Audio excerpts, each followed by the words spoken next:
Hello दोस्तों, आज हम डिस्कस करने जा रहे हैं आपकी 10वीं क्लास का पॉलिटी यानी राजनीतिक विज्ञान के बारे में अध्ययन करने जा रहे हैं। और मैंने यहाँ पर मैट्रिक के जितने भी अभी तक के लेकर 2011 से लेकर 2024 तक जितने भी क्वेश्चन पूछे गए हैं उसको मैं चैप्टर वाइज डिस्कस करते चलेंगे। उसमें आपका पहला क्वेश्चन है परिवारवाद क्या है। यहाँ लिखता है परिवारवाद का अर्थ किसी राजनीतिक दल या संगठन में निर्णय या और नेतृत्व का आधार परिवार होता है। तब यह तब होता है जब परिवार के किसी सदस्य को विशेष रूप से पद अधिकार मिलते हैं पद या अधिकार मिलते हैं, भले उनकी योग्यता हो ना हो। और इसको दूसरे भाषा में देखा जाए अगर इसको दूसरे भाषा में देखा जाए तो ये होता है कि अधिकार पार्टी जो होती है वो क्या करते हैं, नेता के लिए यानी टिकट अपने ही परिवार के लोगों को देते हैं, यानी उम्मीदवार अपने परिवार के लोगों को बनाते हैं। और किसी को परिवार बात की वजह से और किसी को टिकट नहीं मिल पाता। ये परिवारवाद बेसिकली देखा जाता है राजतंत्र में, जहाँ पर राजा शासन चलता है, वहाँ पर उत्तराधिकारी उसका बेटा होता है। लेकिन लोकतांत्रिक व्यवस्था में ऐसी नहीं होना चाहिए, क्योंकि लोकतांत्रिक व्यवस्था में सभी को अधिकार मिलने का अवसर मिलने की छूट रहती है। लेकिन परिवारवाद की वजह से सबको छूट नहीं मिल पाती और बिना योग्य व्यक्ति उस पद पर चला आता है। ये परिवारवाद की बहुत ही कमी है। दूसरा है बंधुआ मजदूर किसे कहते हैं। बंधुआ मजदूर वह व्यक्ति जो अपनी आजादी खोकर जबरन काम करना पड़ता है। यह अक्सर कर चुकाने के बदले में होता है और मजदूर को अमानवीय परिस्थिति में काम करने के लिए मजबूर किया जाता है। यानी बंधुआ मजदूर क्या है, इसमें नाम मात्र मजदूर देकर आपको जबरदस्ती मजदूरी करवाया जाता है, ठीक है। और इसमें एक शर्त करवा लिया जाता है कि आपको काम ये करना ही पड़ेगा, नहीं तो आप कर्ज नहीं चुका पाएंगे, तब वो कर्ज देना पड़ेगा। तो इंसान मजबूर होकर यह बंधुआ मजदूर में बंध जाता है। लेकिन ये प्रथा बहुत पहले चली आ रही थी, प्राचीन प्रथा थी, ठीक है ना। लेकिन आज के दौर में इस पर सरकार ने बहुत ध्यान दिया, इस पर अब रोक लगाई जा रही है। सत्ता की साझेदारी का अर्थ क्या है। सत्ता की साझेदारी का अर्थ सरकार के विभिन्न स्तरों जैसे केंद्र, राज्य और स्थानीय, यानी सत्ता के 3 लेवल होते हैं, केंद्र, राज्य और स्थानीय गवर्नमेंट यानी लोकल गवर्नमेंट, या समाज के विभिन्न वर्गों जैसे जाति, धर्म, लिंग के बीच सत्ता का बंटवारा हो ताकि सभी का प्रतिनिधित्व हो सके। यानी पावर जो है, सत्ता वो सभी के हाथों में है, यानी सभी को लोकतांत्रिक व्यवस्था में समान अवसर मिले। और कुछ पावर जानते हैं केंद्र को मिला, कुछ राज्य को और कुछ स्थानीय गवर्नमेंट को मिलता है। जैसे केंद्र में प्रधानमंत्री, राष्ट्रपति वगैरह आते हैं, वैसे आपके राज्य में मुख्यमंत्री, राज्यपाल वगैरह आते हैं। और स्थानीय स्तर पर जाते हैं, नगर पालिका वगैरह आप देखते हैं, पंचायती राज वगैरह, ये सब आपके स्थानीय स्तर पर। इसके अलावा आरक्षण व्यवस्था की गई है, जिससे क्या होता है, जाति के लोगों को, विशेष जाति के लोगों को भी क्या है, सत्ता में आने का मौका मिलता है। और सत्ता में सर्वाधिक करके ये भी देखा जाए कि हर एक धर्म का लोग सत्ता में आए और सबको मौका दिया जाए, ताकि लोकतांत्रिक व्यवस्था बेहतर तरीके से चल पाए।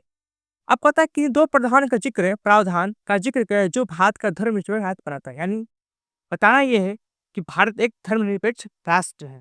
और आपको खुलभाम के आर्टिकल्स पूछ रहा है कौन किस किस आर्टिकल में लिखा हुआ है कि आप अपने मन के धर्म की चुन सकते हो और उसको आप फॉलो कर सकते हैं। कहता आर्टिकल यानी अनुच्छेद 25 से 28 तक में लिखा हुआ है, हर व्यक्ति को अपनी पसंद का धर्म मानने, उसका पालन करने और उसका प्रचार करने का अधिकार दिया गया है, ठीक। अनुच्छेद 15 में धर्म के आधार पर भेदभाव निषेध है, और आप धर्म के आधार पर किसी भेदभाव करते ये सही लोकतांत्रिक व्यवस्था में सही माना नहीं जाएगा। इसलिए भेदभाव को खत्म करता है लोकतांत्रिक व्यवस्था, ठीक है। आगे सांप्रदायिकता क्या है। सांप्रदायिकता यानी एक ऐसी सोच है जो लोग अपने अंदर बैठाए रखे थे। यानी कहता है सांप्रदायिकता एक सोच है जिसमें लोग अपने धर्म को सर्वोपरि मानते हैं, यानी सबसे अच्छा धर्म अपना धर्म को सबसे अच्छा धर्म मानते हैं और दूसरे धर्म के प्रति असहिष्णुता होते हैं। यह समाज में तनाव और हिंसा का कारण बन सकती है। यानी बेसिकली ये लोकतांत्रिक व्यवस्था में सभी को अपने धर्म मानने का आजादी है, यानी धर्म को फॉलो करने का आजादी दी गई है। लेकिन सांप्रदायिकता में यह होता है कि व्यक्ति जो सिर्फ अपने धर्म को बेहतर समझता है और दूसरे धर्म के लोगों का अच्छा व्यवहार नहीं करता, जिससे क्या समाज में हिंसा तनाव पैदा होता रहता है। इस प्रकार लोकतांत्रिक व्यवस्था के सही नहीं है। अब पता है सांप्रदायिकता सद्भाव को प्रोत्साहित करने के लिए आप क्या करेंगे। यानी कहने का तात्पर्य यह है कि आप सांप्रदायिकता को कैसे खत्म करें ताकि लोकतांत्रिक व्यवस्था शांतिपूर्वक चल पाए। सभी धर्म का सम्मान करना चाहिए, यानी सांप्रदायिकता से हमें हटना चाहिए और सभी धर्मों का सम्मान करना चाहिए। किसी धर्म को बुरा भला नहीं करना चाहिए। कभी विभिन्न विभिन्न विभिन्न धर्मों के त्योहार और कार्यक्रम में भाग लेना चाहिए ताकि लोग एक दूसरे को जान सके, ताकि कि भाईचारा बन पाए। शिक्षा और जागरूकता फैलाना, यानी लोगों को शिक्षा दिया जाए और लोग पढ़े लिखे होंगे और वो जागरूक होंगे, तब क्या है ये सांप्रदायिकता से ऑटोमेटिक वो दूर होने लगेंगे। ठीक है, ताकि वो लोग एक दूसरे की भावना को समझ पाएंगे। पढ़ा लिखा व्यक्ति एक दूसरे की भावना आसानी से समझ पाता है, और जो पढ़ा लिखा नहीं व्यक्ति नहीं होगा तो वही देखा जाता है कि वो धार्मिक व्यवस्था को बहुत ही कट्टरता से फॉलो करता है। और वही कोई व्यक्ति पढ़ लेता है तो वो किसी धर्म से बहुत ही कम मात्रा में क्या है, यानी कम ही नफरत करता है और सभी धर्मों को समान अवसर में देखता है, यानी समान बराबरी में देखता है। तो वो सांप्रदायिकता को पसंद नहीं करता है। आपका धर्मनिरपेक्ष राज्य का अर्थ क्या है? यानी धर्मनिरपेक्ष राज्य वह है जो किस धर्म एक धर्म का पक्ष नहीं लेता है। यह सभी धर्मों को समान मानता है और धार्मिक मामले में हस्तक्षेप नहीं करता। यानी एक बेसिक प्रिंसिपल है हमारे संविधान का, मेरे आर्टिकल 25 से लेकर 28 तक धर्म निरपेक्षता, यानी आप किसी भी राज्य का एक विशेष धर्म नहीं हो सकता। ठीक है ना, वहाँ का एक ऑफिशियल जो कहते हैं राज्य धर्म वो नहीं होगा। वो सभी धर्मों को आजादी देगा और सभी को समान अवसर दिया जाएगा। आयका लैंगिक विभेद या लैंगिक असमानता क्या है? लैंगिक विभेद या लैंगिक असमानता क्या है? यानी लिंग के आधार पर भेदभाव, यानी कहता है जब पुरुष और महिला के साथ शिक्षा, काम, वेतन या अधिकार के मामले में विभेद किया जाए तो उसे लैंगिक विभेद कहते हैं। समाज में देखा जाता है कि कुछ काम ऐसे हैं, अगर महिलाएं करें तो उसका फीस कम मिलता है, फी अगर वही पुरुष करे उसको फी ज्यादा मिलता है। इसके अलावा शिक्षा में क्या है, ज्यादातर लोग अपने पुरुष को यानी अपने घर के लड़के को पढ़ाना चाहते हैं, उनको अच्छी शिक्षा, अच्छी तालीम देना चाहते हैं, लेकिन वही लड़कियों को कम शिक्षा ही दिया जाता है। ये क्या है? लैंगिक विभेद, यानी लड़का और लड़की पर होता है। ठीक, आयकर धर्म निरपेक्षता से आप क्या समझते हैं? कहता धर्म निरपेक्षता का मतलब है कि सभी धर्मों को समान दृष्टि से देखना और राज्य का किसी विशेष धर्म से संबंध न होना है। यानी हमारे संविधान में लिखा हुआ है कि भारत का कोई एक ऑफिशियल धर्म नहीं है। ठीक, हाथ में आप रह रहे हैं तो आप किसी भी धर्म को फॉलो कर सकते हैं।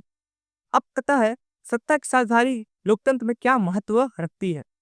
यानी यह समाज के सभी वर्गों को प्रतिनिधित्व देती है, यानी सभी वर्गों को मौका देती है कि आप लीडर अपने जाति का, अपने वर्ग का बने। यह सत्ता के दुरुपयोग को रोकती है, यानी सत्ता या पावर का जो गलत मिसयूज होता है उसको ये रोक देती है। यह सामाजिक शांति और स्थिरता को बनाए रखती है। अगर समाज में बहुत वर्गों के लोग रहते हैं, अलग अलग जाति के लोग रहते हैं, अगर किसी विशेष जाति के लोग अगर सत्ता में होंगे तो क्या है, अन्य जाति को वो तंग करेंगे, उनका शोषण करेंगे। लेकिन सत्ता में क्या है, अगर सभी को साझेदारी दिया जाए तो ये क्या है, शोषण को रोका जा सकता है। आपका सामाजिक विभाजन से आपका क्या अभिप्राय है? यानी आप समाज में विभाजन होता है उससे आप क्या समझते हैं?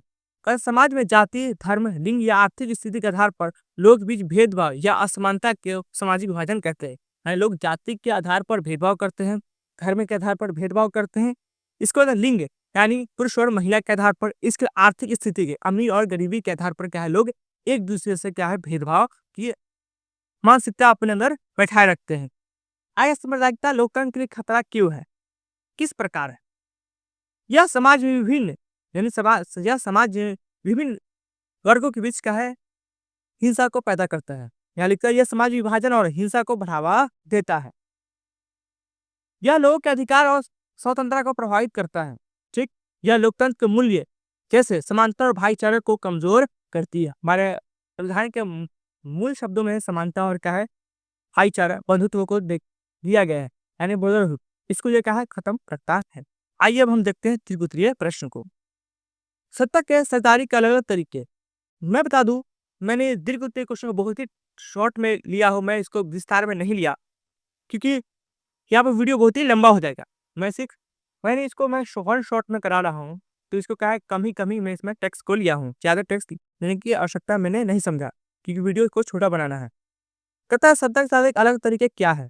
कहता है सत्ता के साझेदारी के 3 प्रमुख तरीके हैं, निम्नलिखित है। कहता है क्षेत्रीय स्तर पर सत्ता की साझेदारी, कहते हैं केंद्र और राज्य सरकार बीच अधिकारों और जिम्मेदारी का बंटवारा है, यानी पावर क्या है, केंद्र और राज्य के बीच बांट दिया जाए। कुछ पावर केंद्र को दिया जाए, कुछ क्या है राज्य को दिया जाए। इसके अलावा सामाजिक समूहों के बीच तक सत्ता में साझेदारी है। कैसे? जाति, धर्म और लिंग के आधार पर विभिन्न समूहों को प्रतिनिधित्व देना, यानी सभी जातियों को, सभी धर्म के लोगों को सत्ता में जगह दिया जाए। आगे है राजनीतिक दल के बीच साझेदारी, गठबंधन, सरकार बनाकर सत्ता का साझा करना। यानी कभी कभी ऐसा होता है कि कोई पार्टी को बहुमत नहीं मिल पाता, तो क्या करता है, अन्य पार्टी से सत्ता करता है और सत्ता में क्या साझेदारी वो करते हैं।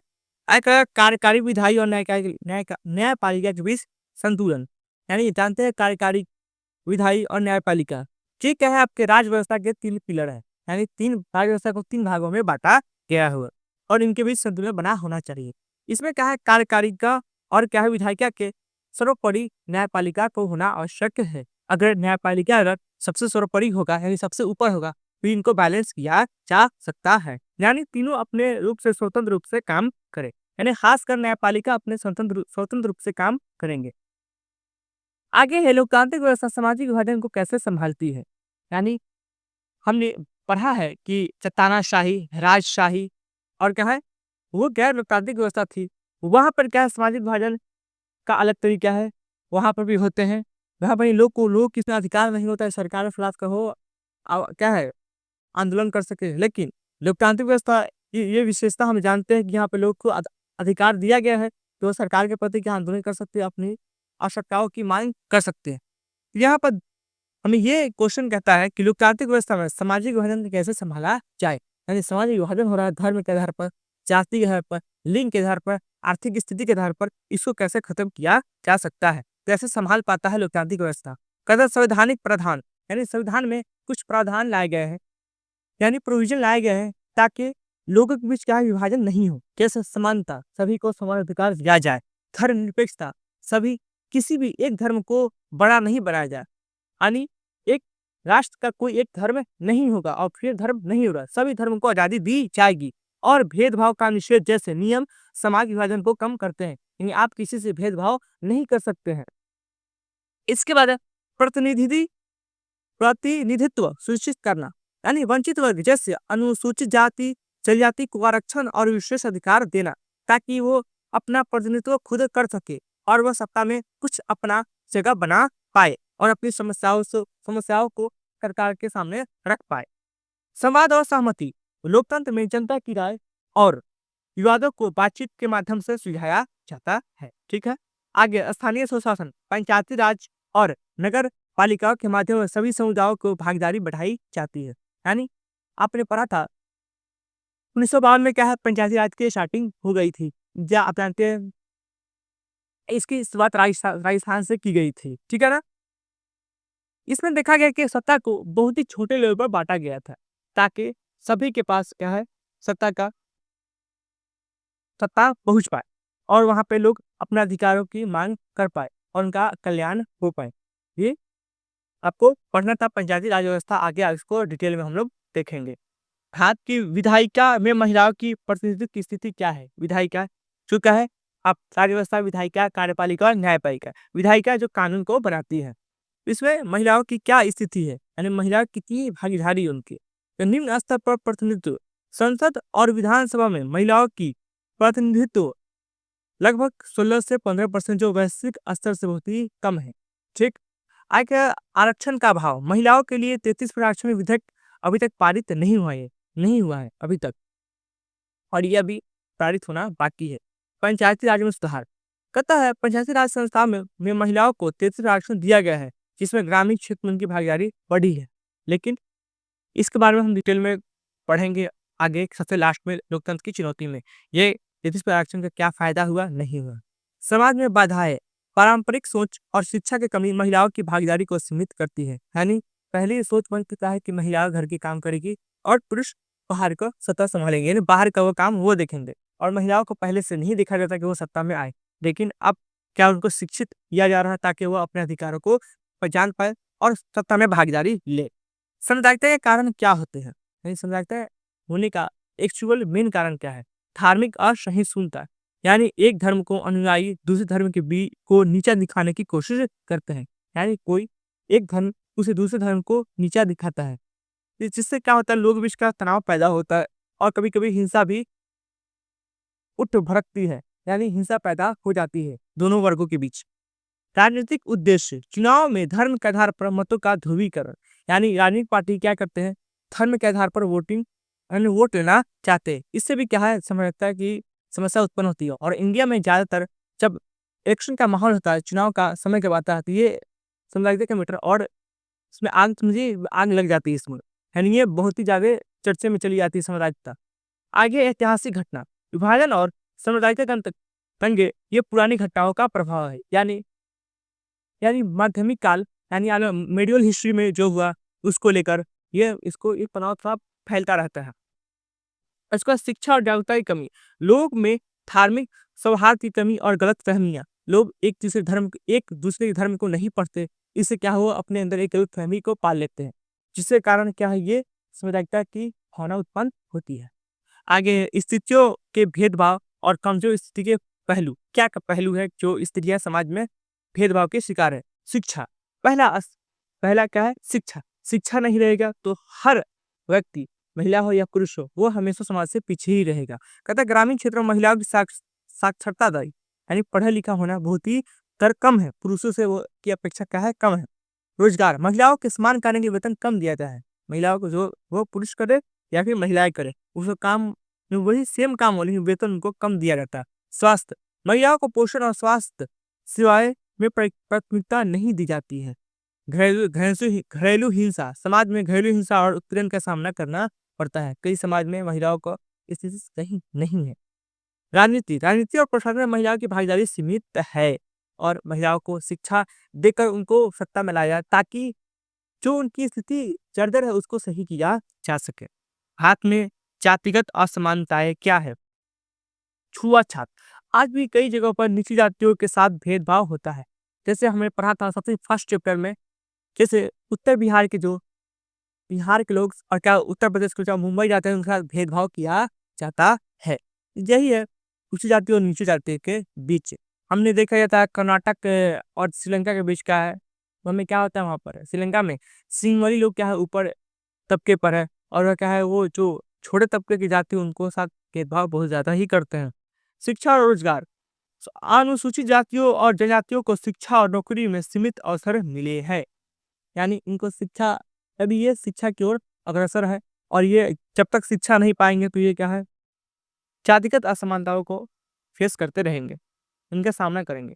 आगे है सामाजिक बहिष्कार, नई जातियों को शादी, त्योहार और धार्मिक स्थलों से भेदभाव का सामना करना पड़ता है। आरक्षण, यानी आरक्षण नीति सामाजिक असमानता कम करने की कोशिश करती है, लेकिन कई बार विवादास्पद माना जाता है। ठीक, आपका ये खत्म हो गया। आगे हम डिस्कस करेंगे आपका अगला चैप्टर, सेकंड चैप्टर। तब तक आप इसको नोट करेंगे और इसको आप जहन में बैठाएंगे।